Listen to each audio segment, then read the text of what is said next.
నమస్తే, welcome to hash tag you. నేను మీ రాజేష్. దేశంలో పొలిటికల్ పోలరైజేషన్ సాగుతున్నట్టుగా స్పష్టంగా కనిపిస్తోంది. అది సౌత్ నుంచే ఆరంభమవుతుందనే ఒక అభిప్రాయం కూడా ఎక్కువ శాతం వినిపిస్తోంది. ముఖ్యంగా సౌత్ ఒకనాడు ప్రాంతీయ పార్టీలకు పుట్టినిల్లు. కానీ తమిళనాడులో ద్రవిడ మున్నేట్ర కజగం పేరుతో ఇప్పటికే 8 దశాబ్దాల క్రితం ప్రాంతీయ రాజకీయం మొదలైందని ఖచ్చితంగా చెప్పుకోవాలి. ఆ తర్వాత మరాఠాలో శివసేన ప్రాంతీయ పార్టీకి అవతరించి 6 దశాబ్దాలైంది. ఇక జమ్మూ కాశ్మీర్లో నేషనల్ కాన్ఫరెన్స్ చరిత్ర కూడా సుదీర్ఘ దశాబ్దాలదే. అలా ఉత్తర దక్షిణాదిలో ప్రాంతీయ పార్టీల హవా పెద్ద ఎత్తున సాగింది. మరోవైపు ప్రాంతీయ పార్టీలు కూడా పెద్ద ఎత్తున ఇవాళ జాతీయ స్థాయిలో ఉన్నటువంటి పార్టీల కంటే ధీటుగా ఇవాళ ప్రజల్లోకి పెద్ద ఎత్తున స్థానిక సంస్థలతోటి అక్కడ వాళ్ళకు ఉన్నటువంటి అనేక సమస్యలతోటి చొచ్చుకెళ్ళినటువంటి పరిస్థితి. కానీ వాస్తవానికి ఇప్పుడు చూస్తే సీన్ రివర్స్ అయినట్టుగా స్పష్టంగా కనిపిస్తోంది. అంటే ప్రాంతీయ పార్టీలను తగ్గించడం, వీలైతే తమతో కలిపేసుకోవడం ద్వారా ఖచ్చితంగా పూర్తి స్థాయిలో రాజకీయ ఆధిపత్యం చెలాయించాలని ఇలా జాతీయ పార్టీలు ప్రయత్నాలు చేస్తున్నటువంటి పరిస్థితి. ఈ విషయంలో కాంగ్రెస్కి బీజేపీకి ఏమీ తీసుకోవడం లేదు. పైగా 4 ఆకులు ఎక్కువగానే చదివిందని కూడా చెప్పుకోవచ్చు. దాంతో బీజేపీ కాంగ్రెస్ ఇప్పుడు 2 కూడా తెలుగు రాష్ట్రాల్లో ఉన్నటువంటి ప్రాంతీయ పార్టీల మీద కన్నేసేయని అంటున్నారు. గత ఏడాది చివరిలో జరిగినటువంటి అసెంబ్లీ ఎన్నికల్లో బీఆర్ఎస్ ఓటమి పాలైంది. ఆ ఏడాదిలోనే జరిగినటువంటి ఆ ఎంపీ ఎన్నికల్లో కూడా ఒక్క సీటు కూడా సంపాదించుకోలేకపోయింది బీఆర్ఎస్ పార్టీ. దీంతో ఇవాళ బీఆర్ఎస్ విలీనం అంటూ గత కొన్ని నెలలుగా వార్తలు పెద్ద ఎత్తున తెలుగు రాష్ట్రాల్లో హాట్ టాపిక్గా మారాయి. మేము విలీనం కాము మొర్రో అని ఆ పార్టీ నేతలు మొత్తుకుంటున్న ఆ వార్తలు మాత్రం ఆగడం లేదు. కాంగ్రెస్లో బీఆర్ఎస్ విలీనం అని బీజేపీ వారు అంటుంటే లేదు బీజేపీలోనే బీఆర్ఎస్ విలీనం అని కాంగ్రెస్ పార్టీ పెద్దలు, మరీ ముఖ్యంగా సీఎంగా ఉన్నటువంటి రేవంత్ రెడ్డి కూడా గట్టిగా బల్లగుద్ది మరీ చెప్తున్నటువంటి పరిస్థితి. ఇంతకీ బీఆర్ఎస్ విలీనం ఏ పార్టీలో అన్న డౌట్లు ఇవాళ తెలంగాణ జనాల్లో పెద్ద ఎత్తున వినిపిస్తుంది. అసలు బీజేపీలకు విలీనం అవుతుందా, లేదంటే కాంగ్రెస్లకు విలీనం అవుతుందా, అసలు విలీనం కాకుండా ఇట్లాగే తమ ఉనికిని చాటుతారా అంటే ప్రజలు ఇవాళ కన్ఫ్యూజ్ అవుతున్నటువంటి పరిస్థితి. సో మొత్తానికి చూస్తే బీఆర్ఎస్ విలీనం పేరుతో రాజకీయంగా 2 పార్టీలు కూడా ఇబ్బంది పెడుతున్నటువంటి పరిస్థితులు స్పష్టంగా రాజకీయాల్లో కనిపిస్తుంది. సో ఇప్పుడు ఏపీలో కూడా వైసీపీకి ఇదే రకమైనటువంటి పరిస్థితి ఉందని అంటున్నారు. ఎందుకంటే బీజేపీలో వైసీపీ విలీనాన్ని మేము వ్యతిరేకిస్తున్నామని ఆ పార్టీ ఎమ్మెల్యే విష్ణుకుమార్ రాజు కీలక ప్రకటన చేశారు. మరి బీజేపీలో వైసీపీ విలీనం అన్నది ఎవరికి ఊహకు కూడా అందనటువంటి ఒక పొలిటికల్ మ్యాటర్.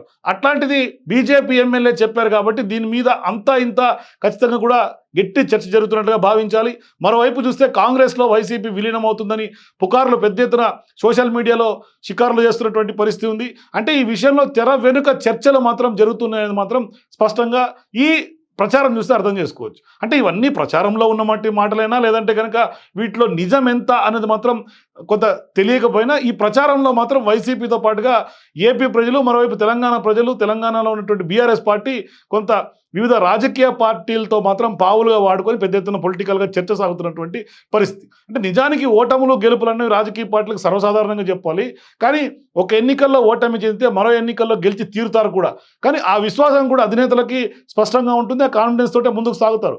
అయితే 2014 నుంచి 19 దాకా విపక్షంలోనే వైసీపీ ఉంది. మరి అలాంటి పార్టీకి అప్పుడు లేనటువంటి రాని విలీనం ప్రచారం ఇవాళ ఇప్పుడు రావటం ఏంటనే చిత్రం స్పష్టంగా ఆంధ్రప్రదేశ్ రాజకీయాల్లో కొంత భిన్న కోణంగా చూడాలి. అలాగే కేసీఆర్ లాంటి పోరాట యోధుడు తెలంగాణ రాష్ట్రం అన్న కలను కూడా ఆయన సాకారం చేశారు. 10 ఏళ్ల పాటు అధికారం చెలాయించారు. అపర చాణక్యుడు, రాజకీయ కొంత వ్యూహకర్త అని పేరున్నటువంటి కేసీఆర్ అలాంటి ఆయనకి ఆ పార్టీకి ఇవాళ 25 ఏళ్ల పాటు నడిపి ఇప్పుడు విలీనం వైపు వెళ్తారన్నది కూడా అందరికీ ఒక పెద్ద డౌట్గానే, ఒక షాక్గానే కొంత మిగిలే అవకాశమే ఉంటుంది. సో ఇక జగన్ అయినా కేసీఆర్ అయినా ఏటికి ఎదురీదే రకాలే.